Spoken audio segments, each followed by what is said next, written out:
Hey, Billy D's right here. I'm currently in the studio of the company that I work at during the day. This is their studio. These are their lights. Those are the Elgato Key Light Airs, and they do a fantastic job. And we're going to test that out with the new Sigma 16mm prime lens. And here it is, and I have it attached and I have it formatted for the Canon M series cameras. I also have a cage on the camera. It doesn't make too much of a difference in this situation. However, when you're carrying the camera around with that big of a lens on it, sometimes it's nice to have a little better grip on the camera itself. Now, a prime lens, especially a 16mm, you have to get fairly close to the subject. In this case, it's about 30 or 40 inches. And a lot of times clients don't like that. They feel that the lens is right on top of them. And, that's understandable. And sometimes I have to put a different lens on the camera. But especially for social, I use other cameras for commercial grade videos. But for something that's social, I really like the video styling of a mirrorless camera. So that's what we're going to do. We're going to give this a run, and I'll give you a chance to check it out under the lights with the camera and get a feel for what it does.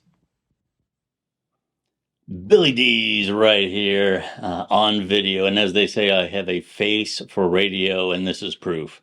That's an old joke, but in my case, it applies. Anyway, this is the Sigma 16mm prime lens on the M series camera from Canon. And as I said, you have to be relatively close to this lens, being 60 millimeter in a prime lens. There is no zoom.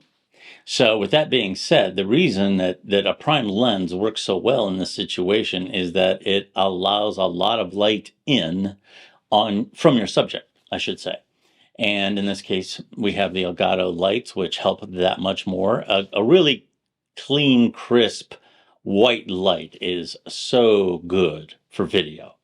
And what the prime lens also does is it stays focused on the subject, which is not such a good thing in my case, but if I was more camera friendly, it would be a good thing. And I am clean and focused in the foreground.